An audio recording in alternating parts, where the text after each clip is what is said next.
This is the VOA Special English Development Report. Agricultural experts have launched a land and water management project in the Middle East. The project seeks to increase food security in dry areas. Researchers say the water availability in some of the areas has dropped well below the internationally recognized standard. Egypt, Iraq, Jordan, Lebanon, the West Bank, Syria, and Yemen are all taking part in the project. It is part of a larger 10-year effort called the Water and Livelihoods Initiative. The project is also expected to increase household income for farmers in the areas. The United States Agency for International Development provided $1 million for the Water and Livelihoods Initiative. Scott Christensen is an agricultural development advisor with USAID. He helped develop the project while working for the International Center for Agricultural Research in the dry areas. He says the countries taking part in the project were all carefully selected. He said they all share a socio-economic and cultural history. Research by the International Center for Agricultural Research in the dry areas and its partners has already proven to be successful. New irrigation methods are expected to double wheat production while using 1/3 of the water required for full irrigation. Experts say the new methods also increase crop production up to 5 times more than crops that depend on rainfall only. The International Center for Agricultural Research in the dry areas will provide technical support for the project. Officials from the International Water Management Institute and the International Food Policy Research Institute are also taking part in the effort. Each team will be joined by experts from local research institutions, universities, and government agencies. Scott Christensen said his group has good partnerships among the countries so that they can learn lessons from each other and work together effectively. He and other officials met in Amman, Jordan in February. They attended an international conference on food security and climate change in dry areas. Nearly 1/4 of the world's people live in these areas. Officials say more must be done to deal with water shortages in agriculture. If not, they say, the future of food security, economic development, and social stability in dry areas will be put at risk. And that's the VOA Special English Development Report. This is the VOA Special English Technology Report. The government in India is defending itself against charges of internet censorship. The move comes after the government last week asked companies like Facebook and Twitter to block more than 300 websites. Officials accused the websites of posting edited images and videos of earthquake victims. They said the websites falsely claimed that the images were Muslim victims caught in recent ethnic conflict in India's northeastern Assam state and Burma. A number of the images were reportedly uploaded from Pakistan. Officials said the panic that resulted caused thousands of Hindu immigrants to flee the area. They feared that Muslims would answer the false reports with attacks of their own. Lawyer Pawan Duggal says this is the first time internet and mobile phone technology have been used to create fear in a community. He says India has to make cybersecurity the top concern for the nation. Unfortunately, India does not even have a national cybersecurity policy, he says, and there is no plan should this kind of emergency happen again. Pawan Duggal also thinks India needs an army of its own cyber warriors. On Friday, India's Communication and Information Technology Minister dismissed claims that the government is trying to censor social media. But he did say misuse of social media has to be stopped. Pranesh Prakash is with the Center for Internet and Society, based in Bangalore. He says some of the web pages that have been blocked include official news websites. He says the current case appears to call for some action, but he thinks the government has gone too far. He says the effort is limiting good news reporting. Pranesh Prakash also says some of the websites were uploaded by people trying to let others know that the images were false. The government in India has called on social media companies to come up with a plan to keep offensive material off the web. Last year, it passed a law that requires companies to remove so-called objectionable content when requested to do so. A Google report says that last year, India topped the list of countries that make such requests. Supporters of online freedom have expressed concern that India may be restricting use of the web. About 100 million people in India use the internet. That is the third most in the world. For VOA Learning English, I'm Laurel Bowman. This is the VOA Special English Technology Report. India could pass the United States in the number of internet users in less than 2 years. A new report says India reached 112 million users in September. India is the third largest internet market after China and the United States. China reported 485 million internet users in June, and there are 245 million in the United States. The Internet and Mobile Association of India says internet growth was especially strong among people in smaller towns and cities. There was also a large increase in internet use among school-aged children and college students. This is partly because of the growing number of e-learning services and educational websites. Subho Roy is president of the Internet and Mobile Association of India. He says another big change this year is that more and more people are using the internet from home, and not just at cyber cafes or offices.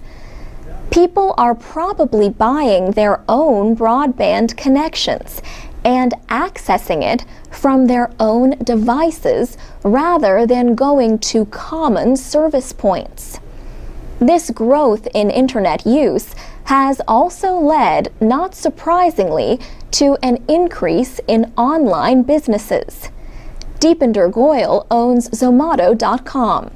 His website provides information about restaurants and nightlife activities across India. Mr. Goyal got the idea for Zomato while working at a consulting firm 3 years ago. He and his co-workers kept restaurant menus in their office so they could order lunch from different places. We scanned these menu cards and put them online. So starting an internet venture was actually an experiment, and it worked out really well. And currently, we are getting around 2 million people just looking up menu cards on our website every month.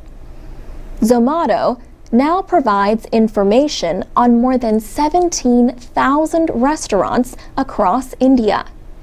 It covers areas from the Delhi National Capital Region to Mumbai, Bangalore, and Chennai. Deepinder Goyal says Zomato used to depend mostly on business people going online at work, often to order lunch. But now, with the rise in home use, weekends are also very heavy traffic for us. In a separate report, GSMA, the global trade group for the mobile industry, says Africa is the world's fastest growing mobile phone market. Africa has the second largest number of mobile phone connections after Asia. For VOA Special English, I'm Alex Villarreal. This is the VOA Special English Development Report. An eye care organization in India has been honored for its efforts to treat the poor and prevent blindness. Aravind Eye Care System received the Conrad N. Hilton Humanitarian Prize. The award was presented in Redwood City, California, during a conference of the Global Philanthropy Forum. Conrad Hilton, who made his wealth in the hotel industry, established the Humanitarian Prize in 1996. Each year, the award is given to a charitable or non-governmental organization working to end human suffering. The prize includes $1.5 million.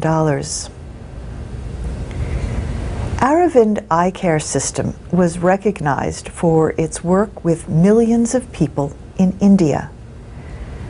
Retired eye surgeon Govindappa Venkataswamy established the organization in 1976.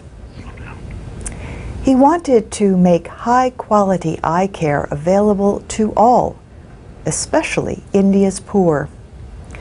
He wanted to prevent needless cases of blindness. 8 out of 10 people with vision problems live in developing countries. The World Health Organization says 85% of all vision problems could be prevented or cured. That includes 75% of all blindness.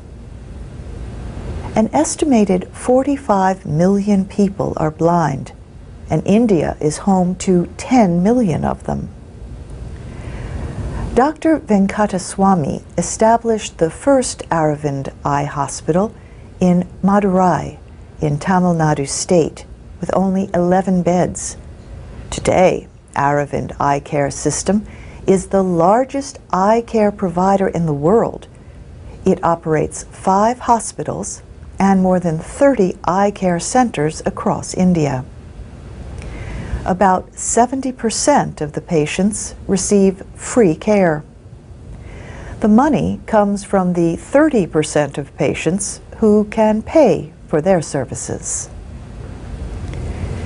In 1992, Aravind established what was described as Asia's first training center for the prevention of blindness. Support from the Sight First program of Lions Club International, financed the Lions Aravind Institute of Community Ophthalmology.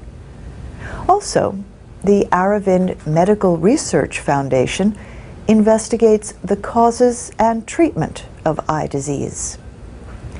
Aravind Eye Care System has been recognized internationally. Its work has been used as a model for establishing similar programs around the world. And that's the VOA Special English Development Report. Transcripts, MP3s, and podcasts are at voaspecialenglish.com. You can also find us on Facebook, Twitter, YouTube, and iTunes at VOA Learning English. This is the VOA Special English Technology Report. A labor group has begun investigating working conditions at the Chinese factories where many Apple products are made. Apple officials ordered the investigation after the New York Times described poor working conditions at the factories. The Foxconn Technology Group owns the manufacturing plants in Shenzhen, Chengdu, and Zhengzhou. Angela Cornell is a professor at the Cornell Law School in Ithaca, New York. She says many issues were raised last year after a number of suicides at the Foxconn factories. One issue is the number of hours that employees are required to work.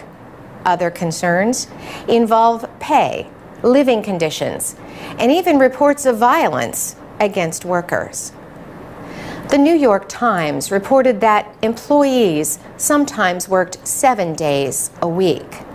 The newspaper said some stood so long that they had trouble walking.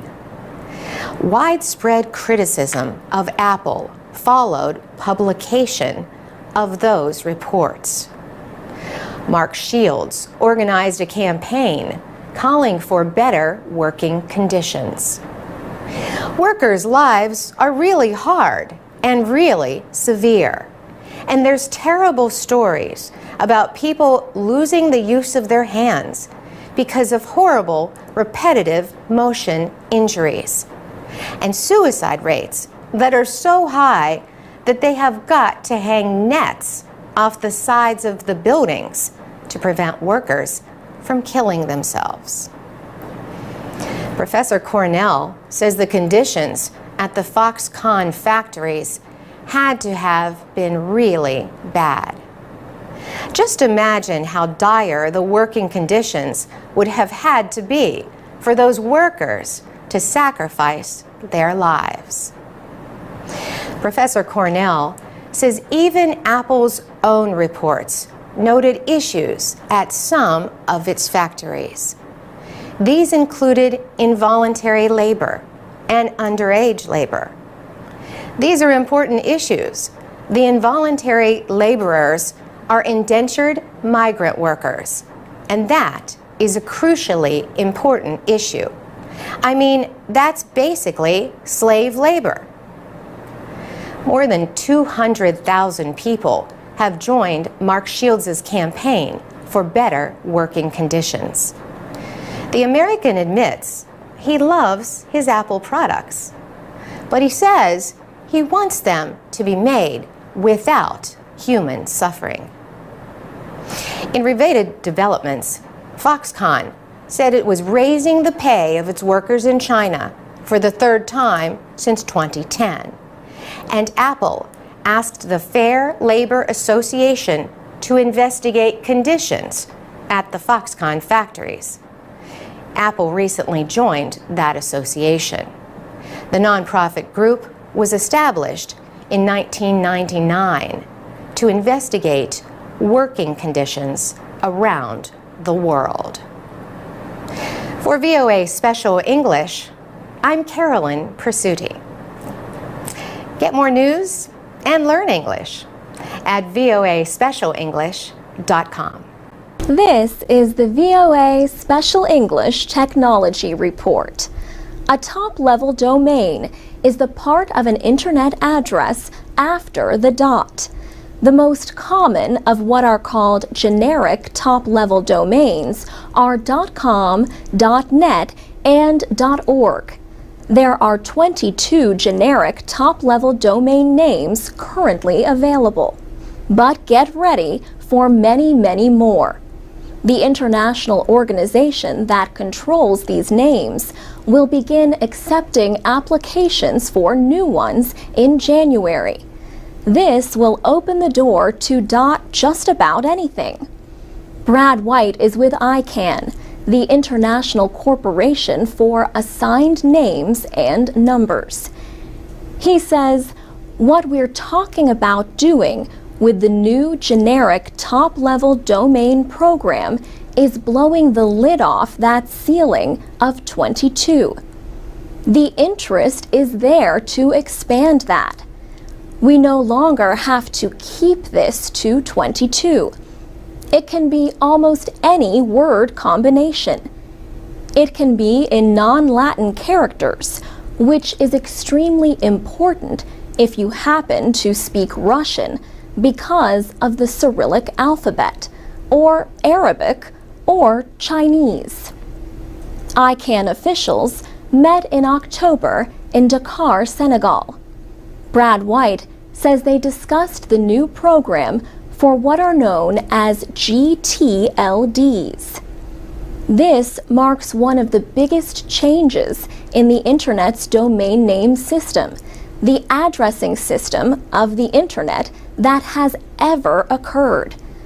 We want to make sure that the process of getting these GTLDs into the Internet's root is methodical, careful, and thoughtful. Anyone can apply, including businesses, governments, and individuals. The cost of a new name? $185,000. Mr. White says that's the cost that we've determined that is necessary to make sure that the applicant has the technical savvy to run an internet registry, that there is no intellectual property or trademark problems, so on and so forth. But that $185,000 is minuscule compared to the cost of actually operating an internet registry. In Dakar, ICANN passed a resolution to consider creating a support system to help rising economies with limited financial resources. For example, ICANN says Africa represented less than 12% of internet growth worldwide in the last 10 years. But Mr. White says that is slowly beginning to change. ICANN will accept applications from January 12th to April 12th. It could take up to a year for new names to become active. ICANN says it will approve no more than 1,000 new generic top-level domains each year. For VOA Special English, I'm Alex Villarreal. From VOA Learning English, this is the Technology Report in Special English. Apple's new iPhone 5 is selling well in the Gaza Strip, although people are paying high prices there. The new phone reached parts of the Gaza Strip through tunnels. They were smuggled into Gaza before the iPhone 5 went on sale in Israel. Residents of Gaza are buying the smartphones for almost double the cost in the United States.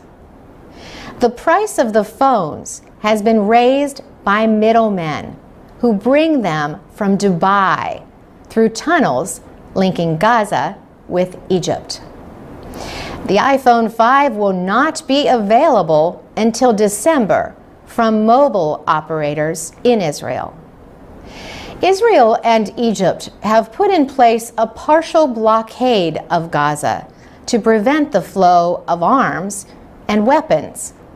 But Apple's smartphones have been available for weeks in the Gaza Strip. Reuters reports the phones were on display recently in 3 independent mobile technology stores in downtown Gaza City. Prices for the phones go from about $1,170 for the 16-gigabyte model to $1,480 for the 64-gigabyte version. Apple launched the iPhone 5 last month. In the United States, the 16-gigabyte version sells for about $650, while the 64-gigabyte version costs about $850. Apple does not have an official store in Gaza. The Islamist Hamas leadership is in conflict with Israel. An Israeli newspaper reported recently that the iPhone 5's new Apple Maps application does not list Jerusalem as the capital of Israel. Israel considers Jerusalem its capital. For Palestinians living in Gaza, costs for all kinds of imports are inflated by middlemen and smugglers. Hamas adds sales tax at its end of the supply chain. But this has not stopped demand for the popular smartphones in the territory. For VOA Learning English, I'm Carolyn Presutti. This is the VOA Special English Technology Report. If you could build a time machine, what would it look like? Maybe it should look like a telescope. American scientists are building a space telescope that they hope will look back over distance and time to show the universe close to its beginning. But this distant past will mainly be seen in infrared light, which telescopes and cameras can see, but not the human eye. The American Space Agency, NASA, is now building the largest space telescope ever. The James Webb Space Telescope is named after NASA's second director. It will have a mirror 7 times the size of the one on the Hubble Space Telescope. The mirror is 6.5 meters wide, made of lightweight beryllium and covered in gold. But it will mainly study the universe in infrared light. We usually experience infrared light as heat. But if you have ever used a TV remote control, you know there are many uses for it. The James Webb Space Telescope is a complex engineering project. It will be huge, about the size of a passenger jet, and it will have to be super cooled. Because the telescope studies infrared heat, its mirror must be kept very close to absolute zero. That is minus 273 degrees Celsius.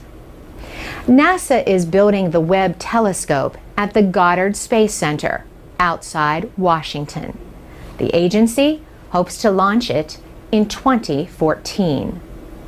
Jonathan Gardner is a project scientist for the telescope. We asked him how the device can look back in time. He says, "We can see back in time because the light takes time to get from there to here. So as we look further and further away, it takes longer and longer for the light to get from where it's emitted to here. And we can actually see backwards in time. And if you look far enough, you start to approach the event that scientists believe gave birth to everything." As Jonathan Gardner puts it, we're looking at the universe when it was much younger. And we're looking back most of the way to the Big Bang.